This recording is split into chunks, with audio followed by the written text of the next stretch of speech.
자, 랜딩존. 사실 우리 시청자분들 이미 그 랜딩존 들어본 실제로 경험한 분도 있을 거고요. 실제 그 컨셉이 뭔지 아는 분도 있겠지만 그래도 클라우드로 함에 있어서 기업이 클라우드로 함에 있어서 랜딩존이 왜 필요한 겁니까? 제가 말씀. 네네네. 예, 그 클라우드 마이그레이션을 하시던 고객이든 뭐 클라우드를 처음 사용하시는 고객이든 클라우드가 이제 사용이 쉽지 않잖아요. 누구나 다 점점 하면 할수록 어렵다는 걸 알고 계실 텐데 뭔가 클라우드 위에서 비즈니스를 계속 가속화하고 그럴 때는 튼튼한 아키텍처 기반이 점점 중요해지는 것을 아시게 될 겁니다. 그럴 때 가장 필요한 게 랜딩존이라는 컨셉인데요. 랜딩존이라는 거는 하나의 설계도라고 보셔도 되고요. 그러니까 이 클라우드 세상에서 이 아키텍처의 이런 좋은 아키텍처에 대한 설계도를 딱 잡아놓고 그 위에서 이제 비즈니스를 쌓아 가실 수 있도록 그렇게 튼튼한 기반을 마련해주는 체계가 랜딩존이라고 보시면 되겠습니다. 자, 근데 그동안 이제 랜딩존 이미 있어 왔잖아요. 근데 유명해님 이미 있어 왔는데 오늘 구태여 또 랜딩존 뭐 서비스 얘기를 우리가 왜 또 하는 겁니까? 뭐 기존에 어떤 문제가 있었어요? 그 랜딩존에? 그러니까 기존의 랜딩존의 문제라고 하면은 네. 사실은 이제 많은 부분들이 고객이 이제 뭐 하거나 아니면 파트너가 수행하면서 리소스가 많이 투입되면서 실제 핸즈온들이 많이 이루어졌다라는 게 좀 단점이었었죠. 그래서 이제 그런 부분들을 AWS 입장에서는 계속 효율적으로 할 수 있는 방법이 무엇일까를 고민한 거고, 그러면서 오늘 이제 저희 세션의 주제인 이제 컨트롤 타워 서비스 자체가 탄생하게 된 계기가 된 거죠. 그렇겠네요. 이제 기업이라면 뭐 한두 명 있는 것도 아니고 클 때는 몇만 명 있을 거 아닙니까? 몇천 명 있고 몇천 명이 또 하늘이 다 다를 거 아닙니까? 부서도 다르고. 그럼 그런 것들에 대한 뭐 아레나 같은 것들을 다 어떻게 보면 클라우드 서비스화로 셋업해야 되는 거니까. 그리고 규정하고 뭐 하는 것들이 환경도 변하고 그런 것들을 매번 지금까지 수동으로 많이 했다는 거죠. 그런 것들을. 그렇죠. 수동으로 하고 그러면 이제 관리도 어려워지고. 네네네. 그러니까 그런 것들 이따가 자세하게 말씀하시겠지만 수동으로 했던 것들을 뭔가 워크플로우 자동화 같은 개념, 서비스화 뭐 이런 것이 나오는 거네요. 네, 맞습니다. 그러면 랜딩존 애저 서비스라고 생각하면 되겠습니까? 예, 정확하시고요. 네. 랜딩존을 서비스화한 게 이제 AWS 컨트롤 타워이고요. 이 서울 리전에 출시된 게 작년이에요. 그래서 새로운 서비스이고요. 새로운 서비스임에도 불구하고 상당히 많은 고객들이 컨트롤 타워로 전환을 하고 싶어 하고 계십니다. 국내 통신사 사례를 말씀드릴 거예요. 컨트롤 타워를 통해서 기존 랜딩존에서 전환을 한 국내 최초. 여기는 기존 랜딩존이 있었던 거네요. 맞습니다. 네네. 되게 잘 운영을 하고 계셨어요. 네, 그 회사 규모에 맞게 잘 하고 계셨는데 조금 더 한 단계 더 나은 아키텍처를 가져가시고자 결정을 하셨고요. 일반적으로 이제 랜딩존을 컨트롤 타워로 어떻게 전환을 해야 돼? 이런 궁금증이 있으실 텐데요. 일반적인 절차를 이렇게 간략하게 좀 말씀드리면 일단은 컨트롤 타워를 기존 조직 구조에다가 배포를 하게 되고요.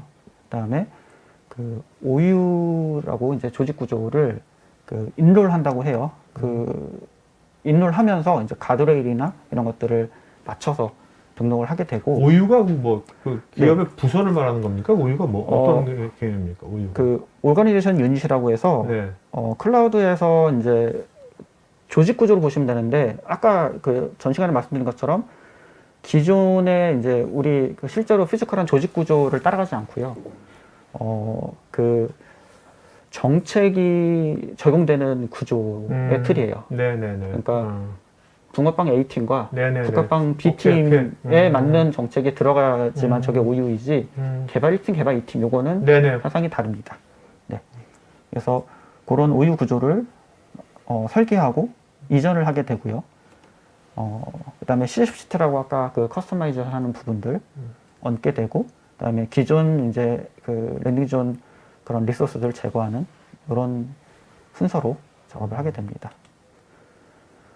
이 부분이 이제 좀 중요한 내용일 건데요.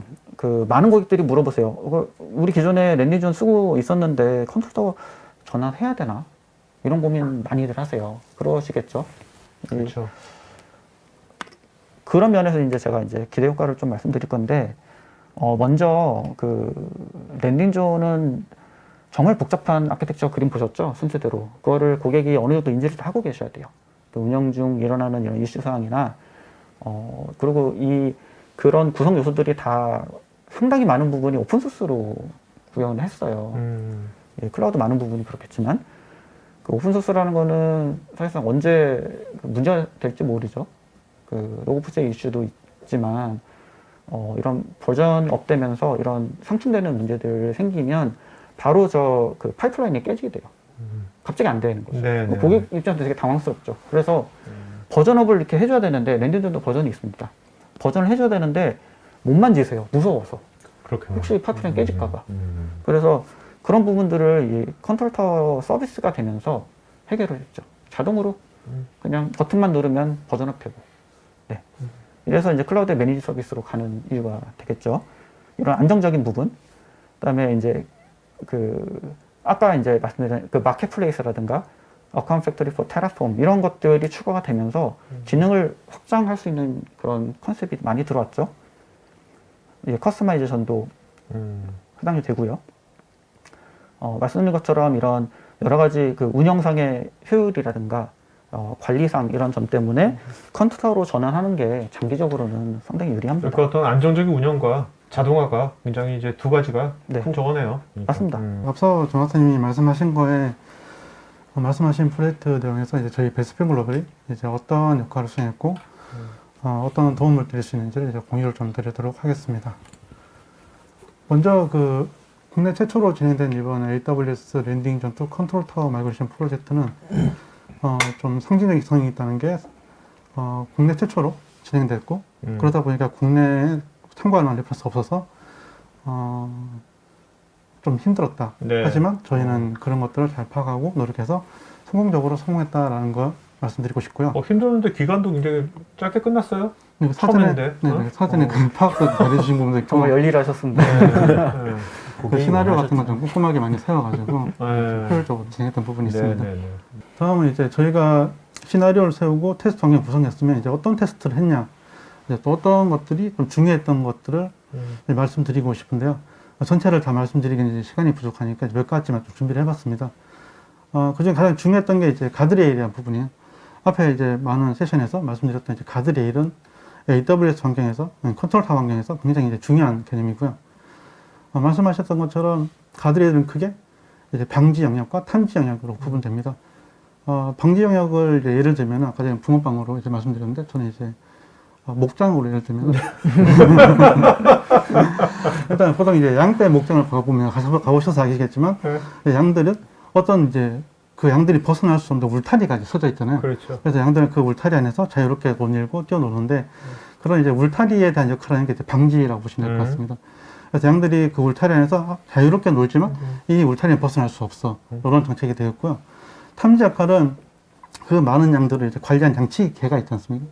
그래서 양치개가 그 양들이 이제 이상한 데로 벗어나려고 하거나 하면은 그 양치개가 쫓아가서 원래대로 돌리고 아니면 목적에 따라 특정 방향으로 몰아주고 이런 역할을 탐지라고 보시면 될 것 같습니다. 그러니까 양들이 울타리 안에서 이제 자유롭게 놀지만 거기에서도 이제 일정한 규칙을 가지고 있어서 그렇죠. 그것들을 벗어날 수 없게 막아주는 역할이 탐지 역할로 보시면 될 것 같습니다. 그러니까 밥 먹을 때는 식당으로 몰고 가야 되는 네네. 거죠?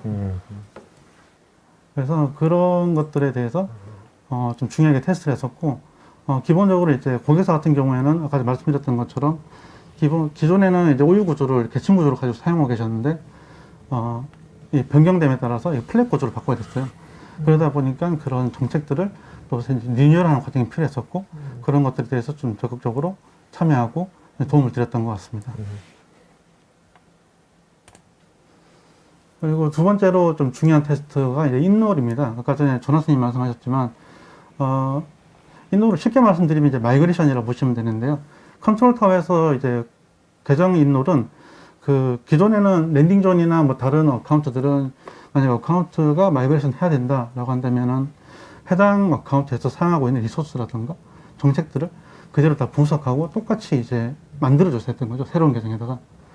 근데 컨트롤 타워 같은 경우에는 저런 인롤 과정 거치면은 그런 과정 필요 없이 계정 자체를 기존 이제 랜딩 존 환경에서 컨트롤 타워로 이제 옮겨주는 리소스에 대한 이동이 아니라 계정 자체 이동인 거죠.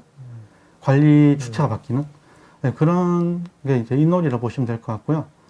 그래서 이제 아시는 분 아시겠지만 랜딩 존에서 계정을 마이그레이션 한다라고 했다면 그런 것들을 일일이 다 파악하고 거의 실제적으로는 굉장히 힘들었습니다. 왜냐면은 리소스들을 다 파악하고 실제로 다 이용해줬어야 되기 때문에. 하지만 컨트롤 타워에서는 이제 몇 번에 이제 몇 가지 사항만 확인하고 이상이 없다면은 이제 매뉴얼하게 그 웹 콘솔에서 몇 번의 클릭으로 이제 계정들을 쉽게 이동할 수 있게 되는 거죠. 로그 어카운트나 이런 코어 어카운트들에 대한 경우는 기존 랜딩존 환경에서 컨트롤 타워로 이제 직접 그 마이그레이션을 진행을 할 수가 없거든요. 그래서 이제 데스티네이션의 어카운트들의 타겟 버켓을 새로 생성하고 기존 소스 버켓의 오브젝트들을 직접 마이그레이션 해주는 좀 작업이 필요했습니다. 마이그레이션에서 제일 중요한 점이 마이그레이션 전과 후에 오브젝트가 일치하는지 그 정합성을 좀 이제 검증을 하는 작업이라고 생각을 하는데요. 기존 랜딩존의 그 서비스 계정들에 맞춰서 그 오브젝트들이 각자 쌓이고 있었고, 이제 마이그레이션 이후에는 랜딩존이 아니라 컨트롤 타워 어카운트에 버킷이 쌓여야 되기 때문에 이에 대한 정합성을 맞추기 위해서는 언제, 어느 시점까지 기존 랜딩존의 로그를 쌓아야 할지에 대한 분석이 좀 필요했습니다. 그래서 각 서비스에 대한 분석과 모니터링을 좀 진행을 많이 했고요. 정확하게 원하는 시점에 마이그레이션을 진행할 수 있어서 정합성 이슈 없이 성공적으로 작업을 좀 마무리할 수 있었습니다. 이제 추가적으로 앞서 말씀드렸던 이제 마이그레이션 작업을 어떻게 수행을 해야 될지에 대한 고민도 좀 필요했고요. 이제 일반적인 상황이면은 이제 뭐 기존에 많이 사용하는 S3 카피 그냥 그런 방식으로 마이그레이션을 수행해도 충분히 이제 가능한 부분이었는데요. 이제 이번 프로젝트의 고객사 환경 같은 경우에는 버켓의 오브젝트 수가 한 수억여 개 정도가 통신사니까 엄청 많겠죠. 예, 엄청나게 많았습니다. 그래서 이제 일반적인 카피 방식으로 로그를 마이그레이션 하면은 이제 시간이 너무 많이 걸릴 걸로 예상이 됐었거든요. 그래서 이제 효율적인 마이그레이션 전략을 좀 수립할 필요가 있었고, AWS 프로서브랑 이제 협업을 해서 다양한 이제 마이그레이션 방법에 대해서 비교 분석을 좀 진행을 했습니다. 그러다 보니까 이제 고객사 상황에 맞는 최적의 방식이 S3 배치 오퍼레이션 기능을 사용하는 거라는 결론이 좀 나왔고요. 해당 방법을 적극 활용해서 마이그레이션 시간을 효율적으로 단축을 할 수 있었습니다. 그러니까 60일 소요되는 것이 5일로 끝난 거예요? 예상은 처음에 한 그 정도가 걸릴 걸로 네. 예상이 됐었는데요. 이제 좀 그 기능을 테스트해 보니까 획기적으로 시간을 좀 줄일 수 있어서 그걸로 이제 성공적으로 좀 마무리가 됐습니다. 이제 다음으로는 이제 보안 쪽 계정인 어딧 어카운트의 마이그레이션에 대한 내용인데요. 기존에 이제 랜딩존에 사용하고 있던 시큐리티 어카운트는 그 아까 말씀드렸던 것처럼 코어 어카운트라서 직접 이제 컨트롤 타워로 떼서 붙이는 그 인롤 작업을 수행을 할 수가 없거든요. 그렇기 때문에 이제 기존의 시큐리티 계정 어카운트에서 사용하고 있던 파이어월 매니저랑 가드듀티라는 서비스를 이제 어떻게 마이그레이션을 해야 될지에 대한 고민이 좀 필요했습니다. 그래서 먼저 파이어월 매니저에 대한 부분을 이제 설명을 드릴 거고요. 고객사 같은 경우에는 ALB의 와프 정책을 그 파이어월 매니저 서비스를 통해서 배포를 좀 하고 있었고요. 따라서 기존 시큐리티 어카운트가 가지고 있던 이제 어드민 권한이죠. 그걸 그 이제 투비 환경에서 사용할 어딧 어카운트로 마이그레이션을 좀 수행을 했어야 됐는데, 이제 고객사 같은 경우에는 계정 수가 워낙 엔터프라이즈 고객이라 워낙 많았기 때문에 작업 시간을 좀 잘 고려해가지고 대비하는 게 중요했습니다. 그리고 기존에 사용되고 있던 이제 보안 정책에 대해서도 좀 아까 말씀드렸던 것처럼 프로젝트를 하다 보면 돌아볼 수 있는 계기가 좀 되거든요. 그래서 기존에 생성돼 있던 정책들을 좀 분석을 하고 이제 실제 사용하고 있는 보안 정책들을 다시 한번 점검을 좀 했고, 그 마이그레이션 타겟이 될 그 신규 어카운트에 이제 해당 정책들에 대해서 적용을 하는 부분을 좀 개선을 했습니다. 가드듀티 같은 경우에는 마이그레이션 할 때 이제 두 개 고려할 수 있는 옵션이 있었는데요. 컨트롤 타워에서 어카운트 팩토리를 통해서 이제 새로 발급되는 계정에 대해서만 가드듀티를 이네이블 할 건지, 아니면은 예전부터 사용하던 기존 계정을 포함해서 모든 계정에 가드듀티를 이네이블 할지 두 개의 방법 중 고민이 필요했습니다.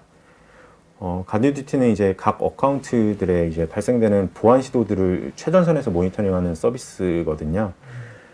그래서 모든 이제 계정이 이네이블 되지 않느냐는 의견이 좀 나왔었고, 테스트하고 검토를 이제 충분히 진행한 다음에 전체 어카운트에 이네이블하는 쪽으로 저희가 이제 의사결정을 좀 내리게 되었습니다.